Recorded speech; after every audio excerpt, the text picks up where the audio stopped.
one sky, 3 rare events, what this means for our real estate market. So if you didn't know, I'm sure you've been seeing all about it. Today is a monumental day. August 12th, 2026, we have a very, very, very special event. Not only do we have this total solar eclipse in Leo that can be seen in Iceland, in Greenland, in Portugal, and in Spain. So in the United States, we really can't see the full total solar eclipse, but that's okay. We can still feel the energy. We have 6 planets lined up in what astrologers normally call the planet parade. We also have the south node in Leo and the north node in Aquarius. So we are truly living 5th dimensions age of Aquarius. That's happening right now. And that's why maybe it's been a little intense lately, because we are navigating through this major shift in the sky that obviously impacts us, because there's synergy between everything, right? God has created all things. But the other rare event that we have a Perseids meteor shower, which is amazing to catch in the high desert in Joshua Tree, which has been known for one of the best places to catch meteor showers. So let's start with talking about these planets that are aligned. We've got Mercury, we've got Mars, we've got Jupiter, we've got Saturn, we've got Uranus, we've got Neptune. We also have the sun and the moon that are both in Leo. We have a lot of these planets in Leo, a fire sign. And, we're in a fire horse year. So that's why the energy lately has been really intense. It's really the perfect opportunity to burn away what we're not taking with us, to really rise from the ashes like the phoenix. I know that's what I've been really honing in on. And this is really the time to prepare for this new chapter. I know a lot of us have been calling in, a lot of us have been praying for, because it's been a testy time lately, especially this year. This year has been a tough start for a lot of people, but it's always darkest before the dawn. And with the Perseid meteor shower, we're expecting to see 100 meteors an hour. So this is the perfect opportunity to wish upon a star, right? But this is a great time to just really catch this very rare experience. Again, we don't have this very often all on the same day, and so this is something to really take note of and to really embrace.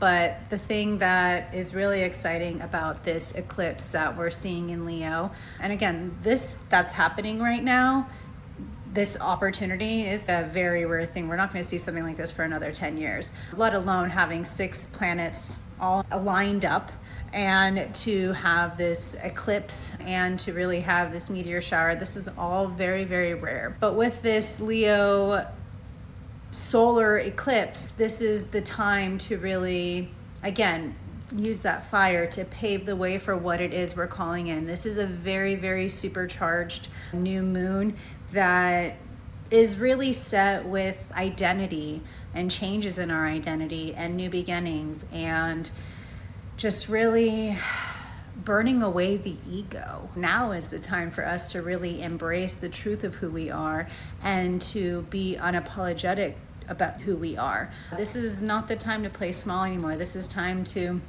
allow ourselves to soar, rise from the ashes, like I said, the phoenix. But Leo is also very connected with the heart. So this is really the time to drop into our heart and to check in to see where we can do better, who we need to forgive, how can we give ourselves more grace, how can we infuse more love into the world. And as we're really stepping in and really planting the seeds for this new chapter that we're embarking on, that, it's not gonna, because of social media, we think everything we can get, and the internet, we can get just like things like this. That takes time. We have to plant these seeds and allow it to grow before the harvest season. And so we can plant the seeds now and watch it unfold over the next couple months, years, what have it. But the fact that the North Node is shifting into Aquarius as well, this is the time where we're really honing in on community and collaboration. This is huge because we've been so independent for so long and so focused and just staying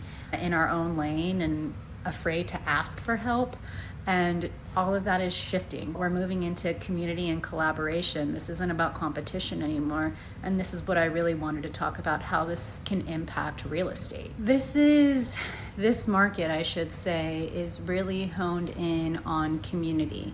And this is a really perfect opportunity for a market to be built on relationships and to really foster that relationship with agent to client.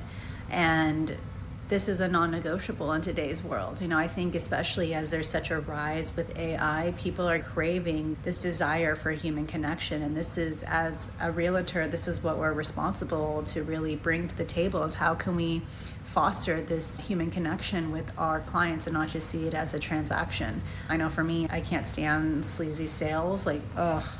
No, thank you. I want to foster a relationship with my clients, and that's my whole thing about being a soul-led realtor. Is I like to understand my clients, and as someone who's done energy healing work for over 15 years, I can read a house and I can read the person, and I can be like, this is going to be a great space for you to grow into this next chapter. And again, planting new seeds and really setting the tone and really moving forward with where we want to go and what we're calling in. Now is the perfect time for that. So we have to understand too that right now we can't rush the process in real estate, just like we can't rush this process with the way that the planets and the stars move. The thing is that there's a time and place for everything. Finding the right buyer, the right location, the right listing, the right moment to move. All of this, it can't be rushed. It's only comes together when we're positioned and we're ready so that we can sustain it. You're not going to be given something to you before you're able to sustain it. You can't have this premature opportunity to land. Otherwise, there'll be divine protection as to why it hasn't landed yet. And so maybe your house hasn't sold yet because the price isn't right, or maybe because the right buyer hasn't shown up, or maybe there's still work that you need to do of closing out and thanking the house and really honing into the next blessed up version of you and what it is you're calling in. So the big thing I want you to know is that I'm in your corner throughout this whole process. Whether when you're ready to buy, when you're ready to sell, I'm here for you. My whole thing is that as I get to know you and really feel into this house, I like to connect in that sense. Of course, I'm not going to pressure you, but I can tell you straight up, like, this is going to be a fantastic sacred sanctuary, sacred container for you as you really hone into this next chapter. And the big thing for me is that I'm not just chasing that sale. No, that's not how I roll here. I'm here to help build that relationship. And that is going to be something that happens beyond just giving you the keys. I'm here building community, and I think you're going to see a lot more of that in the market as well, especially as we're going through this monumental shift, is that if you're working with an agent that only sees you as a transaction, it's not the right person you're working with. Let's just say it. But, right now is really the time to hone in and to really not just hone in on the best house for your next chapter, but to hone in on that blessed version of you that's living their ideal life, that's activating their legacy, that's nourishing their legacy, that's really cultivating great change.